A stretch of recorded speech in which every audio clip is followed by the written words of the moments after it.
Okay, so we're going to start the lectures. This is week 1, and we are starting lecture 1, part 1. So today I'm going to cover definitions, and we're going to talk about what entrepreneurship is.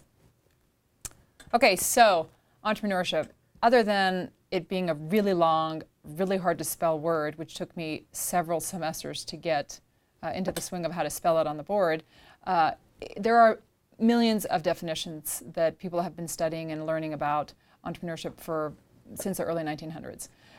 But in a nutshell, what entrepreneurship is starting a business. I mean, that's basically what it is. And it's starting a business from scratch. So everything from getting the idea, generating the idea, to pursuing the idea, to trying to figure out the resources that you need, to acquiring, getting the resources, to building a team, pulling in valuable team members that are important for the venture itself, to launching, prototyping, then launching the actual business itself, to growing the venture, and then to exiting at some point, usually, or whatever your strategy is. So managing and growing the business is something that we will discuss later on in the semester, and right now we're going to be focused on the startup, the early beginning stages. So what is entrepreneurship? Definitions go back into the 1911s. Schumpeter was one of the first to actually study entrepreneurship. He defined it as innovation, creativity, and that's it. They didn't really explore too heavily into the term itself. Then they looked further into the 20s and 30s at entrepreneurship would be buying and selling shares, stocks, much like what you would do on the stock market, and that became something that was very constricted because not everybody is launching their business public. So then researchers went and looked further, and they started looking at entrepreneurship as, well, you have to be a founder of the business in order to be an entrepreneur. Well, the Ray Krocs of the world threw that right out of the door because Ray Kroc didn't actually invent McDonald's, but he franchised it. So researchers were yet again stumped. Okay, so they were trying to wrap their head around what does it mean to be an entrepreneur. And so then they started to look at physiological traits, characteristics, things like that. And Kent was one of the first researchers to look at this to try to find commonalities that existed among entrepreneurs to help define who and what they were. So there were some commonalities that he found in his research. So most entrepreneurs are independent. They have a need for achievement. They tend to have a perceived locus of control, meaning that they feel like they can control their destiny to some extent. Some entrepreneurs tend to have a thread of childhood deprivation, or they came from a socioeconomic background that had a lot of hardship. I can think of many entrepreneurs that I know that have become successful, and one of the drivers for them was that they literally were starving. Unfortunately, Kent realized through a lot of the commonalities and research that he had done over the years that some entrepreneurs had some of these characteristics and traits, others didn't. So it was just too inconclusive to basically say that this is what someone who's an entrepreneur looks like or is. Okay, so it was very conflicting, and I don't want to say that they threw it out, but they sort of moved on to other things. Okay, so there's two places to go, actually 3 that I can think of off the top of my head if you want to really research entrepreneurship that have institutions that are well regarded. Kauffman Foundation is out of Kansas. It's one of the strongest, it's one of the best. They have up and coming research all the time.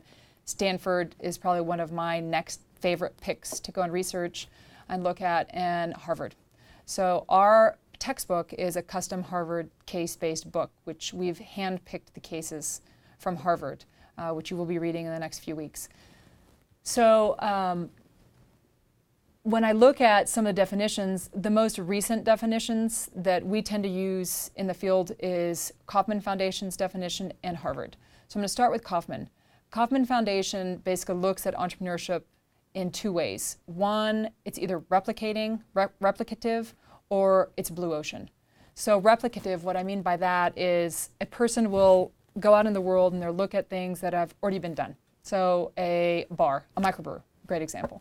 And they go down to Lodo and they see there's a lot of bars, and they figure out that they might want to start one. And it seems to be working, people are making money, and so they basically try to replicate it. Oftentimes, those that are successful replicating have to put some kind of spin on it.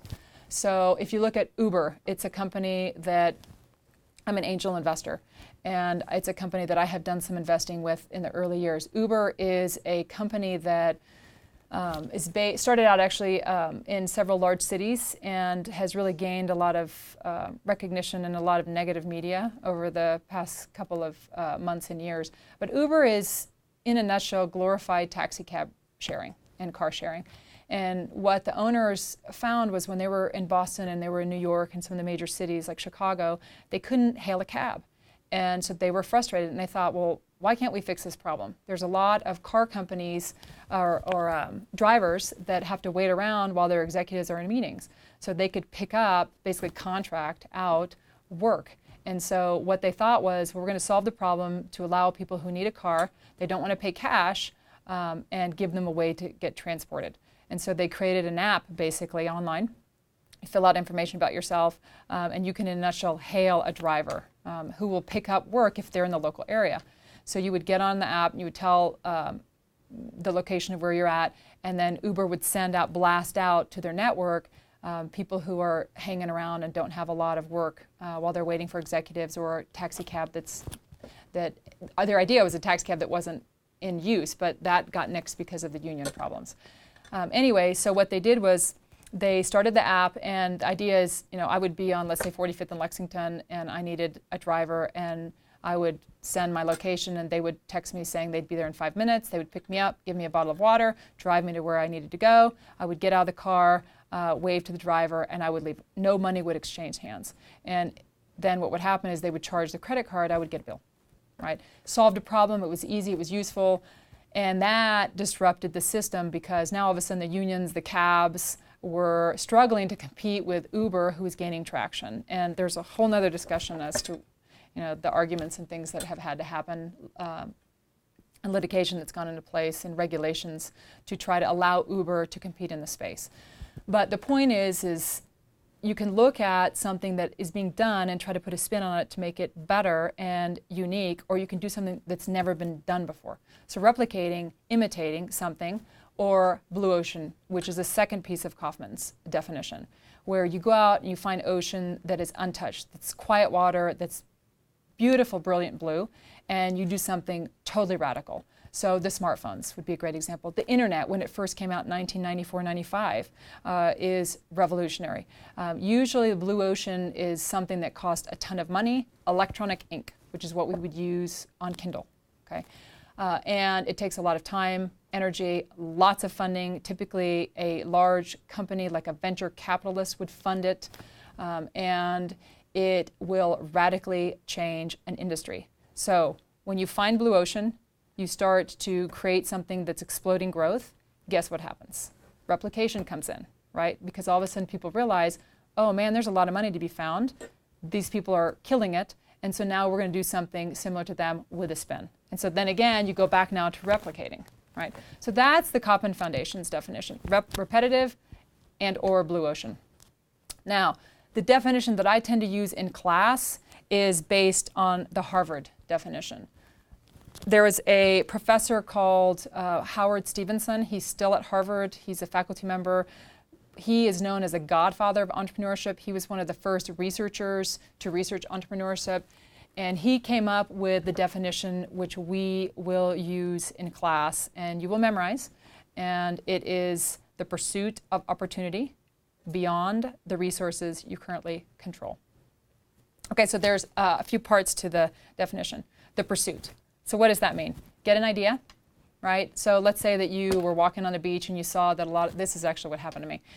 Several years ago, we were walking on the beach and I noticed, we was coming out of the surf, and I noticed that a lot of the fathers that were in the resort areas were wearing rash guards, which are basically surfing shirts, and long board shorts. And the women didn't have, at that time, heavy rash guards, and they were basically in bikinis and or one pieces. They were more exposed, is my point. And so I turned to my husband and I said, I wonder if they're going to create Spanx for men. And I mean, we got a really good laugh out of this, right?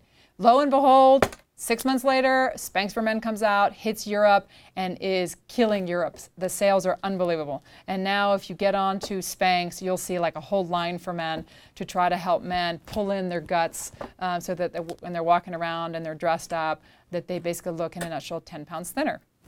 So the idea is that you might come up with an idea, but it's not enough just to get the idea. You have to actually engage yourself and pursue it. So literally run after it and understand that there is a very short window of opportunity to capitalize on it, right? So that's the first part of the definition. The second part is the opportunity itself. So again, you can create pioneering, revolutionary products. You can create repetitive products that have been done before, that maybe you put a little spin on it.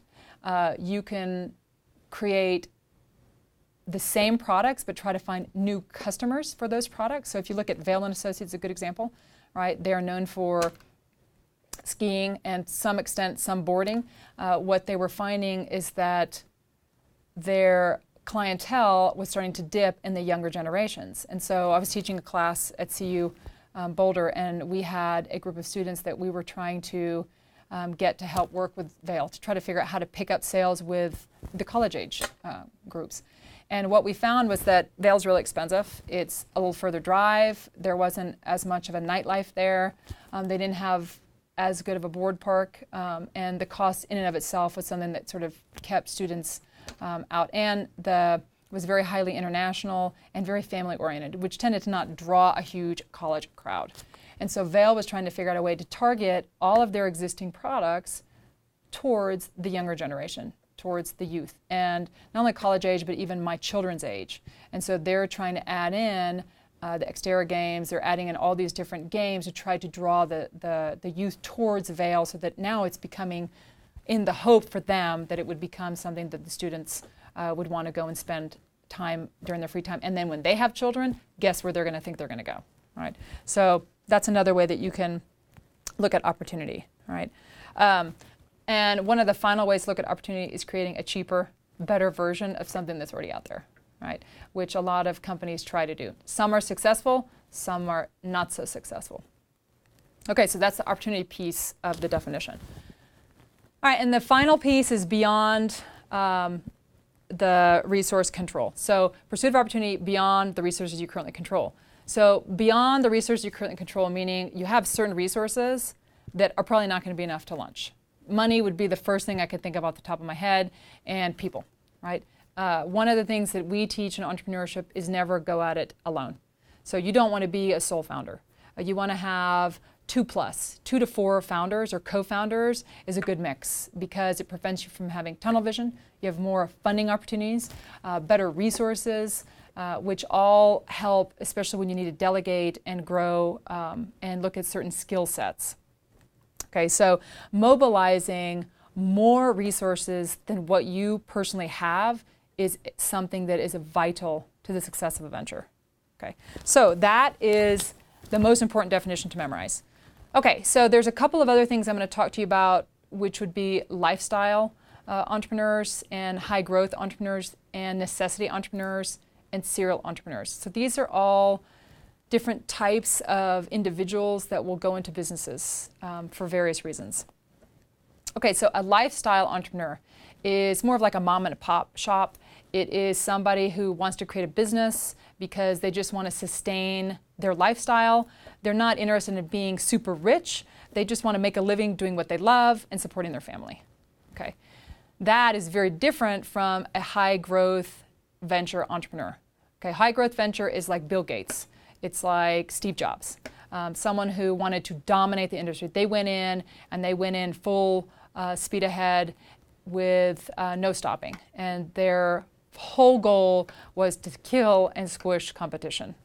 Okay, so they're known for disrupting industries. They're known for exploding growth, and they're known for helping the economy regardless of what's happening. So you could be in a really bad depression or even a recession, and these high growth entrepreneurs will come in, create something that's so disruptive that they'll dump money in the economy. Okay, Rockefeller would be a great example. Vanderbilt, great example. Carnegie, JP Morgan are all entrepreneurs who disrupted the industries and basically made over $1 trillion in today's day and bailed out our government several times. So those are examples of high growth entrepreneurs. Okay, so necessity entrepreneurs, these are entrepreneurs that we're seeing more and more often. And this is especially since the recession of 2008. Necessity entrepreneurs are entrepreneurs who go and they try to find a job someplace and they can't.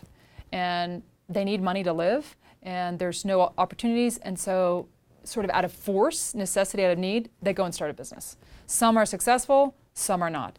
And we're seeing more and more necessity entrepreneurship across the board globally, especially like in Africa, but in the US also. Our necessity entrepreneurship jumped from like 3% to upwards towards 20% over the past couple of years because of the economic downturns.